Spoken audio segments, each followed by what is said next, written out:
11 বছরের নাবালিকাকে অপহরণ ও তাকে ধর্ষণের অভিযোগে গ্রেপ্তার এক দম্পতির বিরুদ্ধে অবশেষে গ্রেপ্তার করল নরেন্দ্রপুর থানার পুলিশ।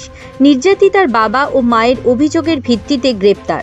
ধৃতদের বিরুদ্ধে কিডন্যাপ ও পক্স আইনে মামলা রুজু করেছে পুলিশ। তাদের জিজ্ঞাসাবাদ করা হচ্ছে। ঘটনায় গত 6 তারিখে আমার মেয়েকে বাজারে নিয়ে গেছে, অনলাইনে পয়সা তোলার নাম করে নিয়ে গেছে যে একটু আমার সঙ্গে চল, সন্ধে হয়ে গেছে একটুখানি যাবো, চলে আসবো। অনলাইনে যাওয়ার নাম করে বাড়ি থেকে নিয়ে গেছে। নিয়ে যাওয়ার পরে ও একা বাড়ি ফিরে এসছে। তারপরে আমার মেয়েকে যখন বাড়ির জিজ্ঞাসা করেছে আমার শাশুড়ি মা যে আমার মেয়েকে নিয়ে গেছো, আমার মেয়ে কই, তো আমার শাশুড়ি মাকে বললো যে ও বান্ধবীর বাড়ি গেছে। সঙ্গে সঙ্গে আমার ছেলেকে পাঠিয়ে দেওয়া হলো বান্ধবীর বাড়ি, পাশেই বান্ধবীর বাড়ি, বাজারের গায়ে। সে বললো যে এখানে আসিনি। তো ওকে কি কিডন্যাপ করা হয়েছিল? ওকে নিয়ে গেছে, নিয়ে গিয়ে ও তো স্বীকার করেছে। এবার ওকে নিয়ে গিয়ে গাড়িতে জবরদস্তি তুলে দিয়েছে। 3 দিন খোঁজার পরে ওকে পাওয়া গেছে। অতিরিক্ত ওর ওপর নির্যাতন করেছে, করে কাল দুপুরে ওকে 2 দিন রাখার পরে কাল দুপুরে ওর উপরে ধর্ষণ হয়েছে। ধর্ষণ করে মানে ওরা একই জায়গায় মানে ওকে ধরে রেখেছিল, মানে ওকে ঢাকা দিয়ে মানে মুখে কাপড় চাপড় দিয়ে ওকে ধর্ষণ করেছে জবরদস্তি। নরেন্দ্রপুর থানা এলাকার বাসিন্দা নির্যাতিতা 6 তারিখ সন্ধেবেলা থেকে নিখোঁজ ছিল। এই ঘটনায় ওই দিনই থানায় অভিযোগ দায়ের করে তার বাবা।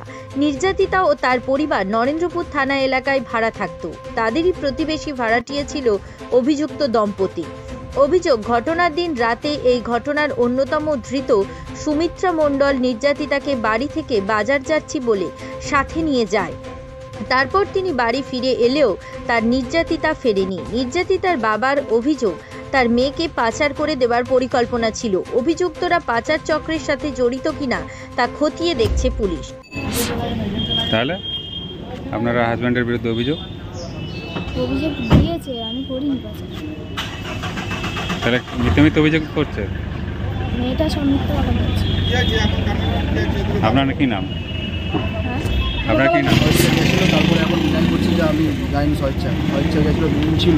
হ্যাঁ, আমি ওকে ট্রেনে করে নিয়ে গেছি। আমি স্বেচ্ছা না নিয়ে যেতাম ওখানে চিল্লামিল্লি হতো। এবার যার বাড়িতে বন্ধুর বাড়িতে গিয়েছিলাম, যাকে রেফারেন্সে সে আর একটা বন্ধুর বাড়িতে রেখেছিলো, ঠিক আছে। তো স্বেচ্ছা 2 দিন ছিল। এখন ওই যে মা বাবার প্রেশারে হয়তো না করছে, উল্টা পাল্টে হয়ে যাচ্ছে। ওকে নাকি তুমি পাচার টাচার করে দিতে। তোমার তো বউ আছে, তাহলে আবার ওকে নিয়ে গেছিলে কেন? বউ বাচ্চা সবই আছে আমার, তাহলে আবার ওকে নিয়ে গেছিলে? বউর সঙ্গে আমার কোনো সম্পর্ক ছিল না। আমরা এমনি ছিলাম একসাথেই। তো দীর্ঘদিন ধরে ওর সঙ্গে আমার সম্পর্ক ছিল মেয়েটার সঙ্গে, ঠিক আছে। ও তো বউ কি ওই মেয়েটাকে তোমার হাতে তুলে দিয়েছে? না, আমি ওকে প্রেশার করতেছি ওকে একটুখানি বের করে দাও। আমি একাই চলে যাচ্ছিলাম সেদিনকার। মানে আমার বাড়িওয়ালা খুব মারধর করতো আমাকে, ঠিক আছে। কিছু টাকা পয়সাও পায় আমার কাছে, ঠিক আছে। তো মেয়েটার সঙ্গে কথা বলা বারণ ছিল, কথা বলেছি বলে ও সেদিনকার রাতে আমাকে বলে তুই গাড়ি নিয়ে আয়, মানে গাড়ি চালাই। তো গাড়ি নিয়ে আসা বলতে ও বাড়ি থেকে বললো তুমি চলে যাও, রড ফড নিয়ে বসে আছে, তোমাকে মারবে বলে, ঠিক আছে। তখনও পর্যন্ত মেয়েটার গায়ে আমি হাত দিইনি। তোমার নাম কি? আমার নাম আকাশ মণ্ডল। মূল অভিযুক্ত আকাশ মণ্ডল জানান, নির্যাতিতা তার সাথে স্ব-ইচ্ছাতেই গিয়েছিলেন। ঘটনার তদন্ত শুরু করেছে পুলিশ। নির্যাতিতার শারীরিক পরীক্ষা ও গোপন জবানবন্দি নেওয়া হয়েছে বলে পুলিশ সূত্রে জানা গিয়েছে। মৃন্ময় নস্করের রিপোর্ট, জেলার বার্তা।